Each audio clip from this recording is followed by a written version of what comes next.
Alright, so this is just a real quick little video today. Once again, I didn't do a tutorial because I have been worried about getting this done on time and I didn't get the camera set up in time to show you the whole process. But basically what I wanted to do real quickly in this video is just offer my advice for painting images of children or toddlers or babies, because their proportions are very different from grown adults, and painting portraits of adults is already difficult enough.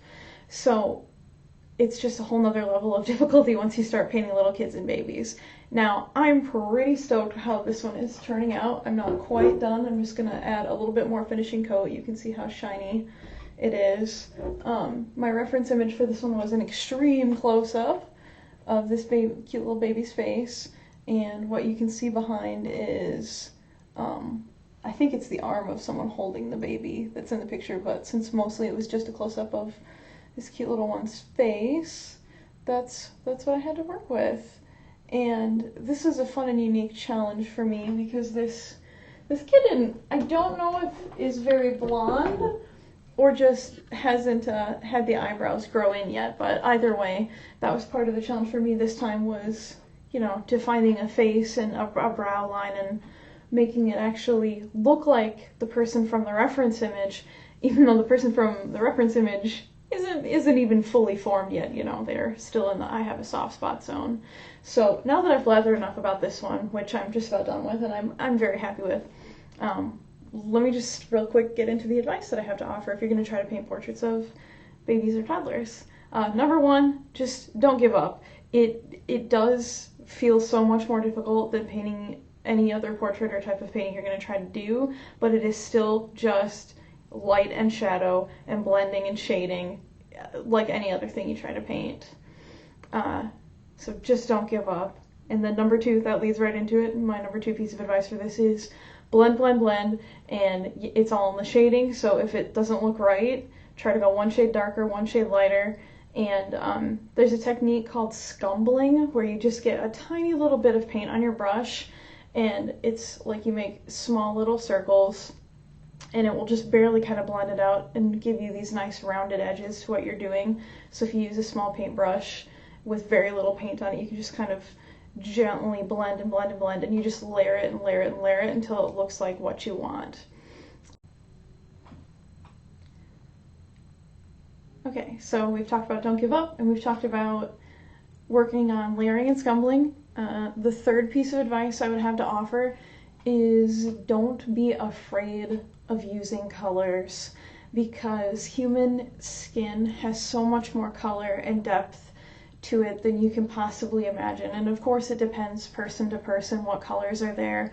Some people have a lot of green in their skin, especially women compared to men. I had this pointed out to me when I was an undergrad and I was in a class with a guy whose paintings actually have hung in the Louvre now. He had a showing there, so I think I can trust his advice. And he made sure to point out that make sure when you're looking at men versus women, you look at the red versus green cast of their skin, because women tend to have more green and men tend to have more red. And again, of course, it depends on the person. And I would say when looking at babies, especially, and little kids, you know, they always have that cute little rosy cheeks thing going on, and that's what we think of when we think of little cherubs or cute children.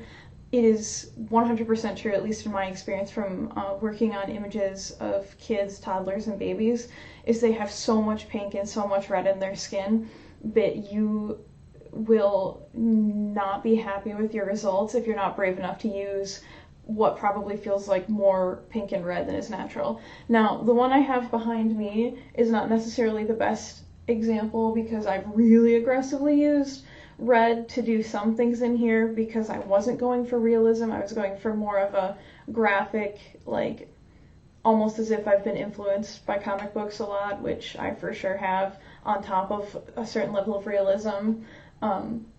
So obviously kind of around the nose is more defined than it would be normally, and that's a lot of that red. But I'm going to grab this and hopefully my camera won't freak out and do its sue me any outy thing.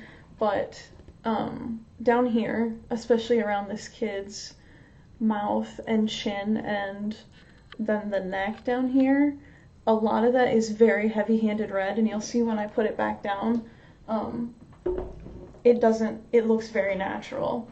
And it's just because little kids seem to have a lot of red generally. And then obviously it's going to depend on the kid too, because if someone has fairer skin versus a little bit darker skin, or if someone is more olive toned, I got to do a lot of blues, especially around the eyes, to do my shadowing, just because that's how this kid was built. I've painted other people before where instead of the blue, because they tend to skew more olive or more yellow toned in their skin as opposed to pink, especially more tanner or browner skin tones, you're going to want a lot of green in there.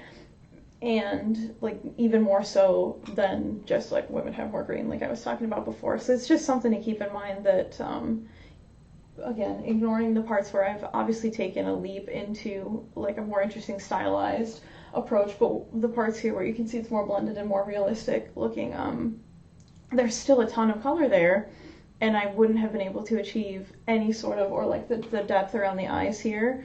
Almost all of that is done with blue and red because it just wouldn't have been possible otherwise. So you can't be scared of color. And obviously I'm not, I look like a dang peacock today, with my makeup and stuff too, but it definitely holds true when you're painting people.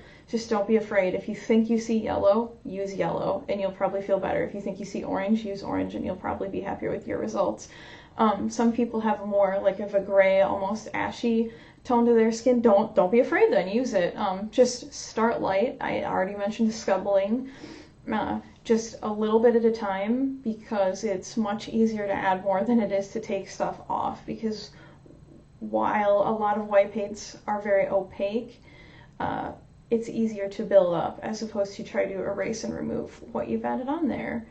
So definitely don't be afraid of color. That's advice number 3, I guess.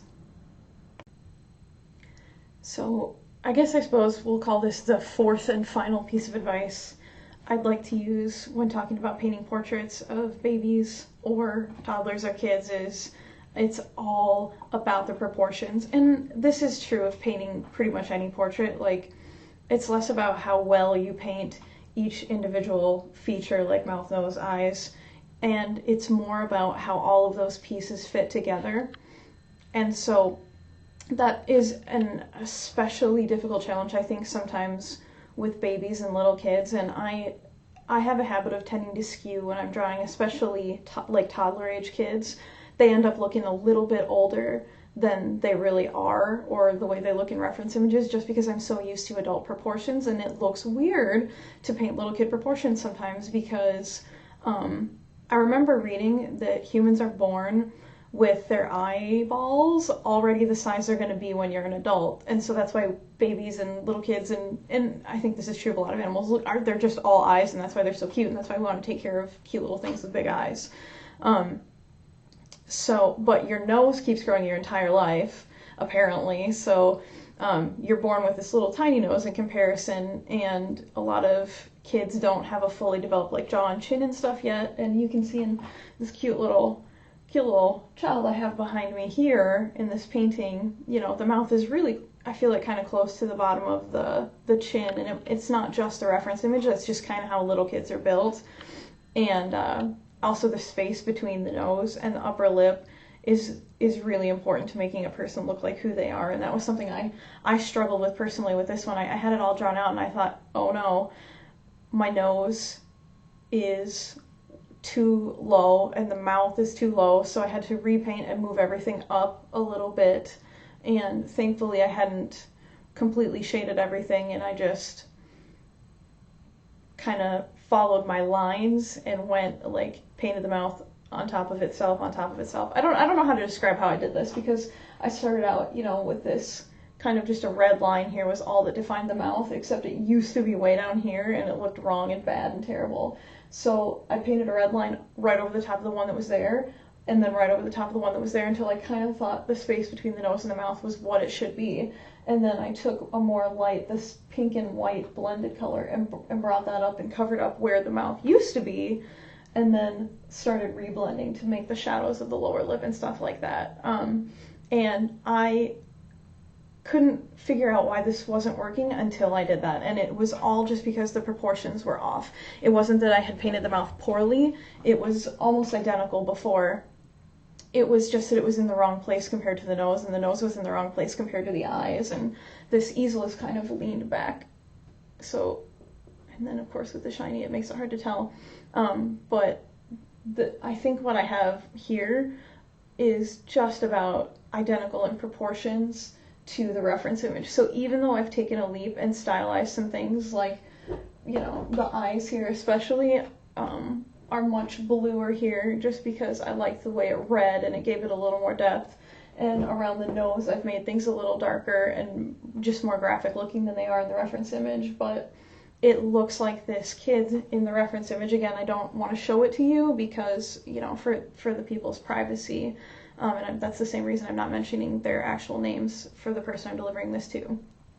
But yeah, it's just keep in mind the proportions, and it's not worth it to keep working and try and make things look more realistic or look better if your pieces are just in the wrong place. So that's why the first piece of advice you get in most drawing classes or art classes is to, like, just draw general shapes and then start filling in detail, because if you start filling in detail when your pieces are in the wrong place, it won't matter how well you paint it or how good your technique is, it's not going to look right because things aren't where they're supposed to be. So yeah, just keep proportions in mind, and if you have to move something, don't be afraid to do it. It goes back to don't be afraid of color, and don't be afraid to do layers, and just keep going, keep going. And if you have to move something, do it. I'm glad I did. Was it more work to have to move the mouth up a little bit and move the nose up a little bit from where it originally was? Of course that was more work for me, but it looks so much better now than it did when, like, it didn't even look like the person, because when I was drawing it out somehow, I break the rules. I don't usually, like, do a grid or anything like that. I do freehand a lot of the sketch, like the rough sketch that goes underneath, and this is one of those times where it comes back to bite you in the butt. Is you might not realize until you get going the proportions are wrong. Had I done one of the, gridded it out a little bit better, I probably wouldn't have had that issue. But to me, I just like to go at it and see what happens. So perhaps do as I say and not as I do, because the gridding something out and drawing a grid on your reference image and then making a grid on the canvas or paper or whatever you're doing is a really good idea, so you don't have to do what I did and move the mouth again. And otherwise you're just going to get stuck doing what I did and moving stuff around sometimes. And if you'd rather not move stuff, grid is for you. If you're okay with moving stuff around and you think, I'll just redo it, like I sometimes do, then maybe you don't need to worry about the grid so much, but you do then just be very aware that the proportions might get off and you might have to redo stuff. So I guess that's all there is to that. I'm sure there's a lot more I could say about painting, the special challenges of painting babies and little kids, and obviously some of it is ethical and moral, like not sharing names, and I'm not showing you the reference images for privacy reasons. I think that's even more important with kids. But I think I'll leave this discussion with the advice I've offered you now, because I feel like I've talked for a really long time, and I don't want you to tune out and be like, this was a waste of my time. So hopefully some of the things I've said have been useful to you, and hopefully you like this picture. I think the client is going to be very happy with it when she gets it. I definitely think this is just one of the cutest kids ever, and yeah, I sent her some pictures, and she seemed to be happy with where it was going, and she doesn't know I've gotten this far now, so I'll be delivering it to her before too long here once I get those final finishing coats to just protect the paint done. So I think that's all I have to say for today, and if you watch this whole video, thank you, because yeah, I rambled nonsensically, well, hopefully not entirely nonsensically for part of this. So I hope to see you next time I post a video. Thank you so much for watching, and y'all have a good day. Bye.